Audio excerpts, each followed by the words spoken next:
नमस्कार विद्यार्थी मित्रांनो, मी ऋतुजा पवार इन्फिनिटी अकॅडमीमध्ये आपलं स्वागत आहे. तर सायन्सची जी RTOची आपण बॅच घेतलेली, त्या बॅचमध्ये सायन्सचं जेवढं ॲनालिसिस केलेलं त्यावरती जे प्रश्न आलेले आहेत ते आपण या व्हिडिओमध्ये बघणार आहोत आणि सोबत क्वेश्चनचे जे आन्सर्स आहेत ग्रुप सीचे ते सुद्धा बघणार आहोत. तर मॅल्काइट हे डॅश डॅश धातूचे मूळ ओर आहे. तर ओरवरती टॉपिक आलेला. तर ज्यांनी पण बॅच केलेली आहे त्यामध्ये आपण बॅचमध्ये सुद्धा बोललेलो की याचं जे आन्सर आहे ते कॉपर आहे आणि इथे सुद्धा आन्सरमध्ये दिलेलं आहे मॅल्काइट. तर मॅल्काइट, कॉपर ग्लान्स, कॉपर पायराइट्स आणि क्युपराइट जे आहेत हे त्याचे ओर फॉर्मेशन आहेत. त्यासोबतच एक्झाममध्ये आपण बोललेलो की लास्ट टाइम जेव्हा आयनवरती टॉपिकवर क्वेश्चन विचारलेलं त्यामुळे कॉपर आणि ॲल्युमिनियम हे 2 करून जाणं अपेक्षित होतं. तर त्यावरती प्रश्न आलेला. तर मॅल्काइटचं जे आन्सर आहे ते कॉपर आहे आणि ते इथे सुद्धा ॲडमध्ये आहे आपल्या. त्यानंतर पितळ हा डॅश डॅश मिश्र धातू आहे. पितळच आपण इंग्लिशमध्ये काय म्हणतो? ब्रास. तर लेक्चरमध्ये सुद्धा आपण इथे बघितलेलं आहे अलॉय फॉर्मेशन. त्यामध्ये ब्रास बघितलेला, कॉपर आणि झिंक आहे इथे. आणि देन होता ब्रॉन्झवरती क्वेश्चन विचारलेला. ब्रास सोबत आपण ब्रॉन्झ सुद्धा बघितलेलं, कॉपर आणि टीन. जो ऑप्शनमध्ये दिलेला आहे तुम्हाला कॉपर टीनचं जे आहे कथील म्हटलं जातं त्याला, टीनचं. तर तो सुद्धा इथे पॉईंट आहे. याचं जे आन्सर आहे कॉपर आणि झिंक, तांबे आणि जस्त याचं आन्सर आहे. देन मॅल्काइटचं जे कॉपर आन्सर आहे आपण मराठीमधील घेतलेलं आहेत क्वेश्चन्स. देन क्वेश्चन आलेला, खालीलपैकी कोणते किरण हे चुंबकाच्या सानिध्यात दिशा बदलत नाहीत. तर यावरती जास्तीत जास्त म्हणजे आपण 3 ते 4 वेळा लेक्चरमध्ये पण बोललेलो आणि याचं विथ प्रूफ पण आहे. त्यावरती आपण ट्रिक काय बघितलेलं, रेडिओ, मिरची, I love you, X ray gun. तर रेडिओ वेव्स, मिरचीवरून मायक्रोवेव्स, आयवरून इन्फ्रारेड वेव्स, लव्ह वरून विजिबल लाईट, यू वरून काय लक्षात ठेवतो आपण अल्ट्राव्हायोलेट रेज, एक्स वरून एक्स रेज आणि गॅमा रेज. आता एक्स रेज आणि गॅमा रेज आपण काय म्हटलेलं की याच्यामध्ये डिफ्लेक्शन होत नाही आणि बाकी सगळ्यांमध्ये काय होत असतं, डिफ्लेक्शन होतं. म्हणजे एक्स रेज आणि गॅमा रेज वरती चार्ज नसतो.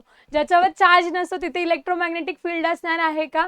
तर ऑब्व्हियसली नसणार आहे. ग्रुप बी ला सुद्धा हा क्वेश्चन आलेला, सेम क्वेश्चन आलेला आहे. त्याच्यामुळे याचं जे आन्सर आहे ते गॅमा रेज आहे.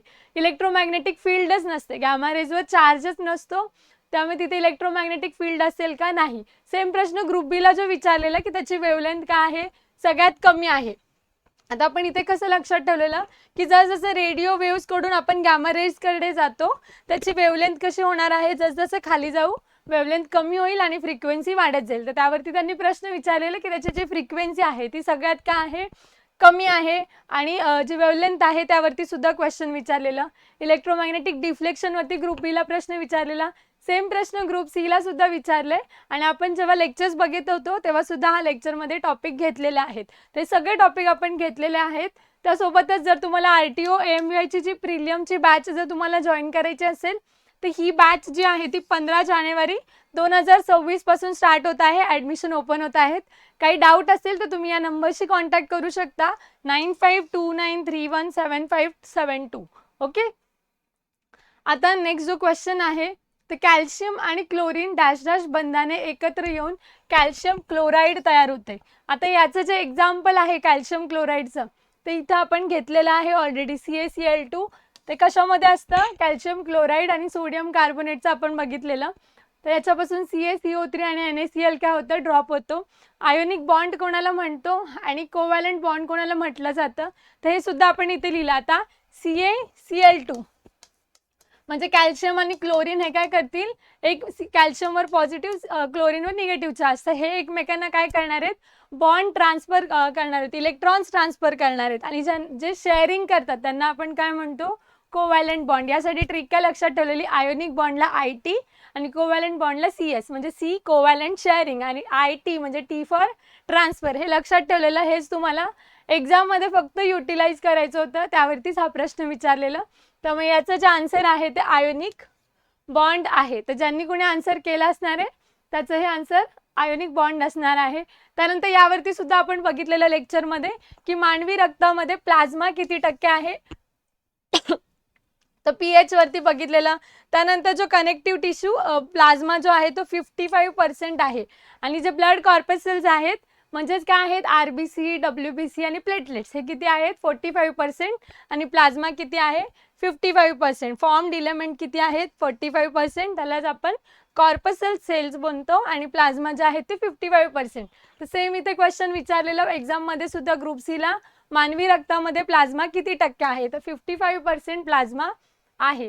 नेक्स्ट जो क्वेश्चन आहे कार्ल लँडस्टीनरचा, यावरती सुद्धा प्रश्न विचारलेला, एकाच स्लाइडवरती 2 प्रश्न विचारलेत एक्झामसाठी. कार्ल लँडस्टीनरचा जो प्रश्न आहे तो ग्रुप बी ला विचारलेला आहे. ग्रुप बी चे सुद्धा क्वेश्चन पेपरचा आपण अनालिसिस व्हिडिओ घेऊन नाही आलो. ग्रुप सी चा म्हटलं तर एक्झामचं घेऊन या. तर या एकाच स्लाइडवरती 2 प्रश्न आहेत, कार्ल लँडस्टीनर आणि AC विनरचा. त्यानंतर इथे सुद्धा आहे की ब्लड ग्रुपचं कंपोजिशन कोणी केलं, कार्ल लँडस्टीनर यांनी. देन ब्लड कंपोजिशन वरती प्रश्न विचारलेला. तर क्वेश्चन पेपर जो आहे, सांगण्याचा उद्देश हा आहे की क्वेश्चन पेपर जो आहे तो एक्सपेक्टेड होता, तर त्यामुळे तुमची रिव्हिजन होणं, मल्टिपल रिव्हिजन्स तुम्ही करणं आणि योग्य आन्सरपर्यंत पोहोचणं हे स्किल आहे. आणि कशा प्रकारे योग्य आन्सरपर्यंत पोहोचणार, त्यासाठी तुम्हाला मल्टिपल रिव्हिजन्स करायचे आहेत आणि प्रॅक्टिस करायचं आहे, त्याद्वारे तुम्ही करेक्ट आन्सरपर्यंत पोहोचणार आहात. त्यानंतर आता आपण जे रायझॉइड्स बघितलेले, तर रायझॉइड्स ह्या ज्या नोट्स आहेत त्या आपण चॅनलवर सुद्धा अपलोड केलेल्या आहेत, त्या तुम्ही जाऊन सुद्धा चेक करू शकतात. रायझॉइड्स जे आहेत मुलाब म्हणतो आपण, ठीक आहे. तर हे रायझॉइड्स कोणामध्ये डेव्हलप्ड असतात, जे शेंगवर्गीय पिकं आहेत जसं की वटाणा आहे, हरभरा आहे, यामध्ये काय होतं, हे रायझॉइड्स डेव्हलप झालेले असतात. तर हे रायझॉइड्स जे आहे टॅप सोटमूळ असतं त्यांना, ज्याच्यामध्ये काय होतं नायट्रोजनचं फिक्सेशन होत असतं. तर हे जे डायकॉट प्लांट्स आहेत, शेंगवर्गीय आहेत, डबल कॉट असलेले आणि नायट्रोजनचं ते फिक्सेशन करतात, त्या रिलेटेड ही नोट्स जी आहे ती सुद्धा आपण RTOची जी बॅच आहे त्यावरती सुद्धा आणि आपलं जे इन्फिनिटीचं स्पर्धाचं ॲप आहे त्यावरती सुद्धा शेअर केलेली आहे. तर कोणत्या असतात रायझॉइड्स, कोणामध्ये असतात, आणि जे रायझोबियम आहे, आता विषाणूंचा इथे काय संबंध आहे का, हवेतील नत्राचा उपयोग खालीलपैकी कोणत्या सूक्ष्मजीवांच्या मदतीने करू शकतो. विषाणू आणि बुरशी याचा काही एक संबंध नव्हता, त्यामुळे तुम्हाला ब क सगळ्यात पहिले जे आहे ते इलिमिनेट करायचं होतं. क जरी इलिमिनेट केलं असतं तुम्ही, तरी तुम्ही योग्य आन्सरपर्यंत पोहोचले असतात. आयोगाचा आन्सर याचं सुद्धा रायझोबियमच एक्सपेक्टेड आहे, त्यामुळे याचं आन्सर जे आहे ते फर्स्ट ए आहे, रायझोबियम. आपण हे जे चार्ट आहे माझ्या नोट्स मी शेअर केलेला, त्या नोट्समध्ये सुद्धा तुम्ही बघू शकता. नेक्स्ट जो आहे हा आपण ॲनिमल किंगडमसाठी पूर्ण टेबल बनवलेला, तर एका टेबलची रिव्हिजन करणं एक्सपेक्टेड होतं. खालीलपैकी कोणत्या झुऑइड निडारियामध्ये संरक्षण आच्छादन असते. निडारियामध्ये आपण दोनच बघितलेलं की त्याला फायलम्स आहेत आणि काय आहे, नेक्स्ट काय बघितलेलं टेंटॅकल्स. तर यामधील या दोघांपैकी आन्सर देणं एक्सपेक्टेड आहे, टेंटॅक्युलोझॉइड किंवा फायलोझॉइड जे आन्सर आहे ते. तर जर रेफरन्स बघितले आपण, तर रेफरन्स द्वारे जे आहे टेंटॅक्युलोझॉइड हे आन्सर देऊ शकतो आपण. त्यासोबतच जे फायलोझॉइड आहे तर हे सुद्धा आन्सर आहे. या दोघांपैकी आयोग आता काय आन्सर देत आहे ते एक्सपेक्टेड आहे, परंतु फायलोझॉइड जे आहे ते याचं आन्सर आहे. ठीक आहे, हा जो टेबल आहे तो परत एकदा रिव्हिजन करायचा आहे. प्रोटोझोआ, त्याच्यानंतर पोरिफेराला आपण ट्रिक लक्षात ठेवलेला. Then Cnidaria. आता निडारियामध्ये कोणतं होतं, लेवल ऑफ ऑर्गनायझेशन, टिश्यू काय होत असतात, फॉर्म होत असतात आणि ते कशा असतात, असिलोमेट, म्हणजे पोकळी असते का, नसते, पोकळी नसते. निडारिया कसा असतो, काटेरी असतो, म्हणजे त्याला टेंटॅकल्स असतात. तर टेंटॅकल्स या दोघांपैकी आन्सर देणं एक्सपेक्टेड होतं. आता आयोग आन्सर काय देते ते आपण बघूया. ठीक आहे, त्याच्यानंतर जरी काही प्रॉब्लेम आला तर आपण रेफरन्स इथे देऊ शकणार आहोत, तर त्याद्वारे आपण रेफरन्सेस सुद्धा ऍड करू.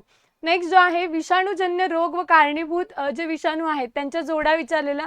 एकाच आन्सरवरून तुम्ही सांगू शकत होतात. एड्सचं जे होतं, एड्सवरून काय होत होतं, आता एड्सचं इथं जी कोणी मॅच द पेअर लावलेली आहे ती चुकीची आहे. ठीक आहे, इथे बघा बॅचमध्ये पण आपण बघितलेलं AIDS acquired immunodeficiency syndrome. आता हा सिंड्रोम कशामुळे होतं, कॉझिंग विचारलेलं त्यांनी. कॉझिंग व्हायरस कोणता आहे, ह्युमन इम्युनो डेफिशियन्सी व्हायरस, म्हणजे HIV मुळे काय होतं, एड्स होतं. एड्सचं तुम्ही HIV जरी ही पेअर केली असती फर्स्टचं 4, थर्ड आन्सर तुमचं डिरेक्टली निघत आहे. ठीक आहे, त्याच्याद्वारे तुम्ही याचा आन्सर काढू शकणार होतात. देन होतं खालीलपैकी रक्त गोठण्यास प्रतिबंध करणारे नैसर्गिक औषध कोणते. आता आपण हे 4 ते 5 वेळा बोललोय की हिपॅरिन, फायब्रिनोजेन, प्रोथ्रॉम्बिन काय करतो, ब्लड सिक्रेशन करत असतो. तर सगळ्यात जास्त आता इथं त्यांनी काय दिलंय, हिपॅरिन, सोडियम नायट्रेट, आणि बेस्ट पार्ट काय केलंय, की त्यांनी प्रोथ्रॉम्बिन किंवा थ्रॉम्बिन, फायब्रिनोजेन हे पॉईंट्स ॲड केले नाही आहेत. त्यामुळे कन्फ्युजिंग वाला पार्टच नव्हता याच्यामध्ये काहीच. त्यामुळे सोडियम नायट्रेट, सोडियम सायट्रेट यांचा काही एक संबंधच नाही आहे. त्यामुळे हा जो ब्लड क्लॉटिंगचा पॉईंट आहे त्यामध्येच आपण तो पॉईंट क्लिअर केलेला आहे की हिपॅरिन काय करतं, रक्ताला पातळ करायचं काम कोण करतं, हिपॅरिन करत असतं. फायब्रिनोजेन काय करतं, फायबर्स कलेक्ट करत असतं. जेव्हा पण रक्त येतं फायब्रिनचं काय करतं, फायब्रिनोजेन मध्ये कन्वर्जन केलं जातं. प्लेटलेट्सचा जो पॉईंट आहे त्यामध्ये पूर्ण जे लेक्चर आहे त्यामध्ये आपण हे पूर्ण क्लिअर केलेले पॉईंट्स आहेत. त्यानंतर भुईमुगावर टिक्का हा रोग. आता हा जो क्वेश्चन आहे आपण प्रिव्हियस इयर्सचे जेव्हा क्वेश्चनचा अनालिसिस घेत होतो तेव्हा सुद्धा हा पॉईंट होता की भुईमुगावर टिक्का रोग कोणत्या कारक जीवामुळे होतो. जो लास्ट लेक्चर झालेला त्यामध्ये पण बघा सर्कोस्पोरा पर्सोनेटा जो आहे तोच प्रिव्हियस इयर्सचा क्वेश्चन जो आहे तो विचारलेला आहे. आणि आता पेक्सिनिया जो आहे तो कशावर आहे, गहू जे आहे गव्हावरती कोणता आहे हा डिसीज आहे. तर अशाद्वारे तुम्ही आन्सर काढू शकत होता. हे बघा इथे भुईमुगावर जो आहे सायकोस्पोरा जो आहे तो डिसीज आहे, तर एका याच्यावरून तुम्ही काढू शकत होता. त्यासोबतच इतर जे डिसीज आहेत पेपरमध्ये आधी जे विचारलेले ते सुद्धा तुम्हाला एका चार्टमध्ये दिलेले. बंची टॉप, त्याच्यानंतर मोझेक डिसीज जो आहे त्यावरती प्रश्न विचारलेला. हे सगळे डिसीज जे आहेत ते करून जाणं एक्सपेक्टेड होतं. त्यामुळे ते पॉईंट्स करणं हे सर्व एक्सपेक्टेड होतं. तर अशा प्रकारे हा जो क्वेश्चन होता ग्रुप सीचा याद्वारे पेपर होता. तसेच तुम्हाला याचे आन्सर सुद्धा कळाले असतील. फक्त जे 2 क्वेश्चन होते, कांगारूचा जो प्रश्न होता तो सुद्धा आपण बोललेलो की कांगारू जे आहे त्याला कशी असते, पिशवी असते कांगारूला, तर त्या एका लाईनवरून सुद्धा आन्सर निघत होतं. पण ते आपलं ओरली कॉन्व्हर्सेशन होतं. तर कांगारूचा हा जो पॉईंट आहे तो सुद्धा त्यावरून जे आन्सर काढणं एक्सपेक्टेड होतं. अशा प्रकारे जे क्वेश्चन्स आहेत त्याची जो पेपर आहे तो असा एकदम अनएक्सपेक्टेड असा नव्हता. पण रिव्हिजन ज्यांची झाली असेल आणि ज्यांनी मल्टिपल रिव्हिजन दिली असेल, अदर दॅन जे स्टुडंट्स आहेत त्यांनी सुद्धा जर मल्टिपल रिव्हिजन केलेली असेल तर क्वेश्चनच्या आन्सरपर्यंत पोहोचणं अवघड नव्हतं. सायन्सचे अशा प्रकारे क्वेश्चन आलेले. आणि जर तुम्हाला ही व्हिडिओ आवडली असेल तर व्हिडिओला जाता जाता नक्की एक लाईक करा. आणि जर चॅनलला नवीन असाल तर चॅनलला सबस्क्राईब करा. भेटूया पुढच्या व्हिडिओमध्ये आपण. धन्यवाद.